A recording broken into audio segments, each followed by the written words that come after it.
Hello friends, कैसे हो आप सब? आई होप आप सब बहुत अच्छे होंगे। तो गैस चलिए, tell me what love is का जो है वो लास्ट पार्ट जो है वो हम स्टार्ट करते हैं।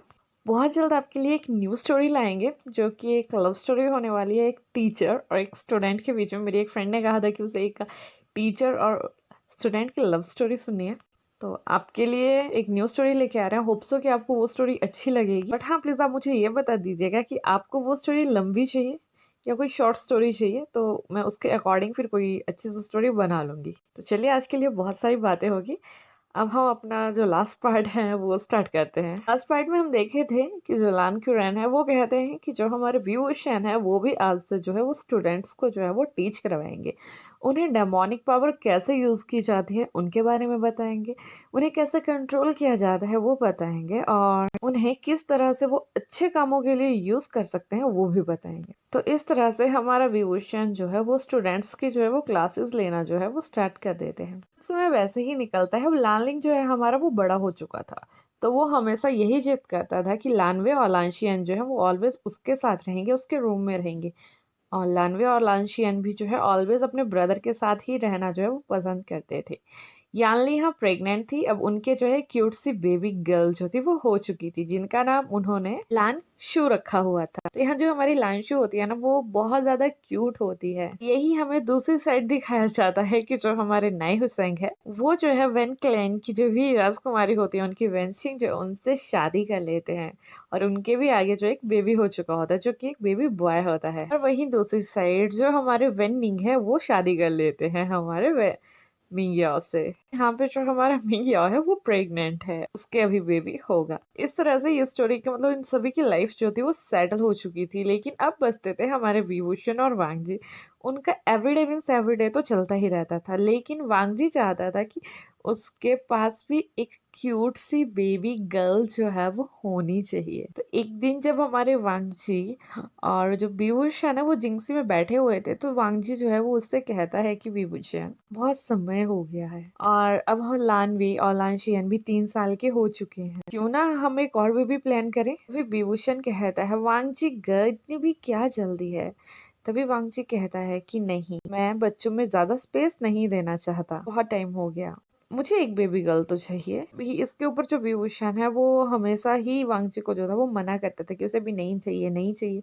तो जो हमारा वांगजी था वो ऑलवेज जो थी विभूषण की बात जो था वो मान लेता था। लेकिन जब वांगजी देखता है कि यानली की भी एक क्यूट सी डॉटर है, तो उसका बहुत ज्यादा मन होता था कि क्यों ना मेरी भी बेबी हो, मुझे भी उसके साथ खेलना है। तो जो हमारी लान ई और लान की रहन थी, वो वांगजी का ये नेचर देख के बहुत ज्यादा खुश हो चुके थे, क्योंकि जो वांगजी का पहले वाला नेचर था ना वो बहुत ज्यादा कोल्ड टाइप का था। मतलब शांत रहता था वो, ना वो ज्यादा बोलता था किसी से, ना ही किसी से ज्यादा इंटरेक्शन उसकी होती थी। लेकिन जब से विभूषण उसकी लाइफ में आया था, तो वांगजी जो था हमारा वो 50% चेंज हो गया था। वो अपने एल्डर्स से जो था वो बात करता था, अच्छे से जवाब देना जो था सीख गया था। बट यहाँ पर ट्विस्ट क्या होता है कि जो लानवे और लानशियन होता है ना, वो टोटली जैसे वांगजी होता था ना हमारा कोल्ड नेचर का, वैसे होते थे। वो सिर्फ एक अपने ब्रदर लानलिंग से ही बातें किया करते थे। अदरवाइज अगर कोई उनसे कुछ कहता था तो वो सिर्फ हाँ, ओके, हाँ जी, सिर्फ इन वर्ड्स में जो है वो जवाब देके वहां से चले जाते थे। बट उन्हें अपनी मदर से बहुत ज्यादा जो थी वो अटैचमेंट थी। जब वो अंशु को देखते थे तो वो आते थे, विभूषण के पास बैठते थे, उसके टमी को ओपन करते थे और वहां पे किसेस करने लगते थे, और ये कहते थे कि यहाँ पे हमारी बेबी भी है, यहाँ पे हमारी सिस्टर भी है, वो कब बाहर आएगी मम्मा। तभी हमारा विभूषण जो कहता है कि बहुत जल्द बाहर आएगी। इसके बाद हमारा वांगजी और विभूषण जो है वो एक दिन बैठे होते हैं, तो तभी विभूषण खुद ही वांगजी से कहता है कि क्यों ना हम एक बेबी प्लान करें। ये सुनने के बाद जो हमारा वांगजी होता है ना वो बहुत ज्यादा खुश हो जाता है। लेकिन उस दिन क्या होता है कि वांगजी को जो है वो कुछ अर्जेंट काम जो है वो आ जाता है, और उसे कुछ डिसिपल्स को लेके जो वो नाइट हंट पे निकलना पड़ता है। नाइट हंट के बाद वांगजी है उसे नाइट हंट पे ही काफी ज्यादा दिन लग जाते हैं। मतलब ऐसा सोच लो कि उसे 1 मंथ वहीं लग गया, और वहीं बैक साइड जो हमारा विभूषण है, उस 1 मंथ में जो थी वो उसकी तबीयत जो थी वो काफी ज्यादा खराब रहना जो थी वो स्टार्ट हो गई थी। और विभूषण को ये लगता था कि शायद उसे कोई डिजीज हो गई है। तो ऑलवेज पहले जैसे वो पहली प्रेगनेंसी में उसे मॉर्निंग सिकनेस होती थी, तो इस टाइम उसे मॉर्निंग सिकनेस तो नहीं होती थी, लेकिन उसे ऑलवेज कुछ भी खाने का मन नहीं करता था। वो मैक्सिमम टाइम जो था वो स्लीपी रहता था और उसके टमी में पेन होता था। ये बहुत टाइम हो गया था, तो एक दिन जब विभूषण जो था अपनी क्लास में बच्चों को टीच करवा रहा था, तो वो सडनली जो है वहाँ पे अनकॉन्शियस हो जाता है। उसको अनकॉन्शियस देख के जो हमारा लान लिंग है वो भागता हुआ जो है वो लान सिचुएन के पास जाता है और वो कहता है कि फादर फादर सेकंड मॉम जो है वो अनकॉन्शियस हो चुके हैं। और वहीं लानवे और लानशियान जो है वो अपनी मदर के पास जाके उन्हें जगाने की कोशिश कर रहे होते हैं और रोना स्टार्ट करते हैं। जैसे ही यानली भी ये बात सुनती है, तो वो भी जो होती है लानशु को जो है लान ई के पास देके जो है उस क्लास में चली जाती है और लानवे और लानशियान को जो है अपने साथ उठा के जो है अपने हांशी में जो है वो ले आती है, उन दोनों को चुप करवाती है और उन दोनों को कैंडीज जो है वो खाने के लिए देती है और कहती हैं कि तुम्हारी मम्मा जो है वो जल्दी ठीक हो जाएंगे। यही जो हमारे लांशुचैन होते हैं वो विभूषण को जो है वो कैरी करते हैं। यहाँ जो हमारे लांशुचैन होते थे वो विभूषण को भी अपने छोटे भाई की तरह मानते थे, तो वो उन्हें जो है बहुत अच्छे से कैरी करते हैं और हीलर के पास जो है वो ले जाते हैं। जैसे वो हीलर के पास पहुंचते हैं, हीलर उन्हें चेक करते हैं, तभी हीलर जो है वो स्माइल करके कहते हैं कि लांशुचैन विभूषण जो है वो प्रेग्नेंट है। जब लांशुचैन ये बात सुनता है तो वो काफ़ी खुश होता है और उसके बाद वो जो है विभूषण को कुछ मेडिकेशन जो है वो देते हैं हीलर्स और उन्हें कहते हैं कि इन्हें कुछ टाइम के लिए आराम करने दिया जाए और जो भी इनका खाने का मन करे इन्हें वही खाने के लिए दिया जाए। इसके बाद जो हमारे लांशीचैन होते हैं वो विभूषण को जो है उसके रूम जिंक्सी में छोड़ आते हैं और जाते हैं फिर वो लान क्यूरन और लान ई के पास, जहाँ पे वो लान यानली के साथ मतलब बैठे हुए होते थे, हांसी में ही सब होते थे।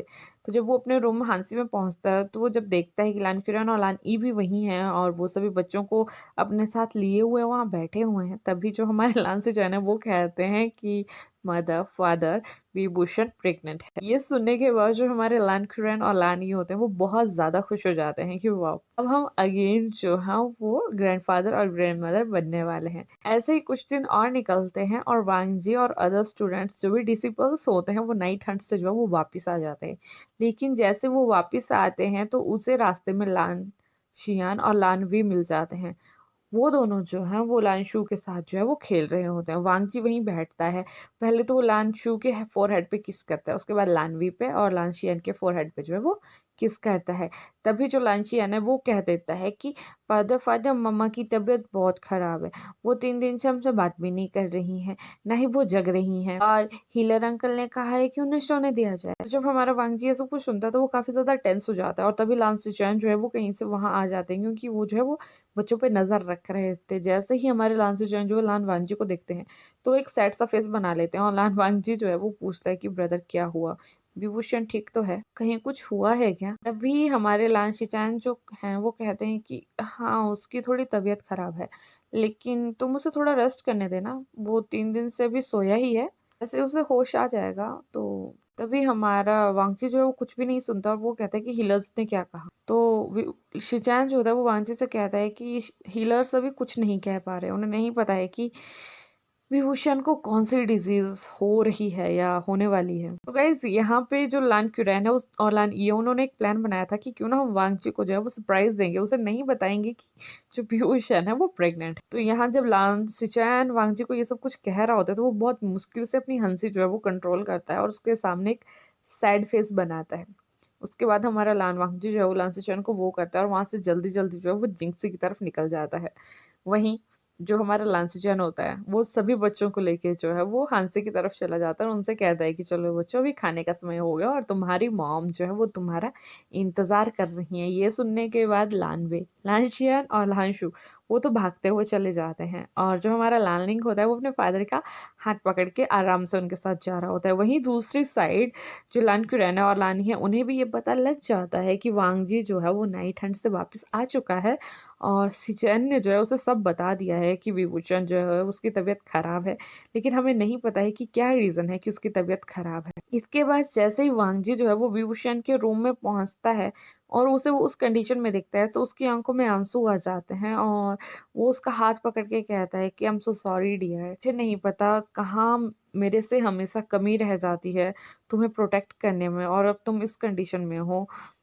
मैं तुम्हें अब तंग नहीं करूंगा, तुम ठीक हो जाओ, मैं तुम्हें कभी ये नहीं कहूंगा कि मुझे और बेबीज चाहिए और तुम प्लीज़ जल्दी से ठीक हो जाओ। तभी हमारा विभूषण जब ये सब कुछ सुन रहा होता है तो उसे भी थोड़ी हंसी आ रही होती है, और जैसे ही वो वांगची की तरफ देखता है तो वो उसे हग कर लेता है और वो उससे कहता है कि वांगची का आपने बहुत ज़्यादा समय ले लिया वापस आने में। तभी वांगची उसे कहता है कि मैं बहुत ज़्यादा बिजी हो गया था, एक्चुअली बहुत ज़्यादा मॉन्स्टर थे, स्टूडेंट्स भी न्यू थे, तो इन्हें वो पावर सिखाने में, कंट्रोल करने में, कैसे उन्हें ये सब कुछ चीज़ें करनी चाहिए, वो सिखाते सिखाते मुझे वक्त लग गया। तभी विभूषण जो है उसे अगेन बहुत टाइट हग कर लेता है, और जब वो उसे हग कर रहा होता है तो वांगजी जो होता है वो टेंशन में आ चुका होता है, क्योंकि वो सोच रहा था कि अब विभूषण पता नहीं कौन सी ऐसी बात कह देगा कि इससे वांगजी का दिल टूट जाएगा। वांगजी ये सोच रहा था कि कहीं विभूषण ये ना कह दे कि उसके पास बहुत कम समय बचा है, या कहीं विभूषण ये ना कह दे कि मैं बहुत जल्द आपको छोड़ के जाने वाला हूँ और बच्चों का ख्याल रखना। ऐसे ही बहुत ज़्यादा ख्याल जो होता है ना वो वांगजी के दिल में चले रहते हैं।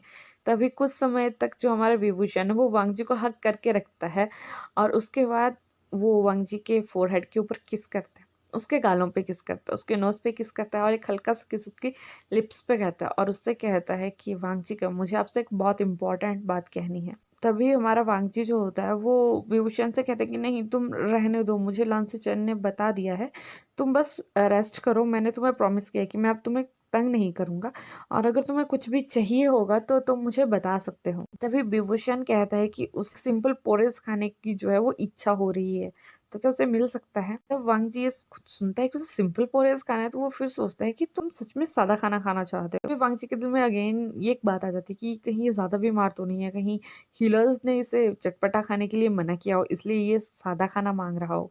तो इसके बाद जो हमारा वांगजी है वो एक डिसिपल्स को जो है वो सिंपल पोरेज लाने के लिए कहता है। जैसे ही वो डिसिपल्स जो होता है वो पोरेस ले आता है, तो डिसिपल्स जो होता है वो पोरेस के साथ में एक बहुत ज़्यादा स्पाइसी सा सॉस भी लेके आता है, और कुछ खट्टा मतलब खाने के लिए भी विभूषण के लिए लेके आता है, क्योंकि उसे पता था कि विभूषण की आजकल डाइट क्या हो रखी है और विभूषण क्या खाना पसंद करता है।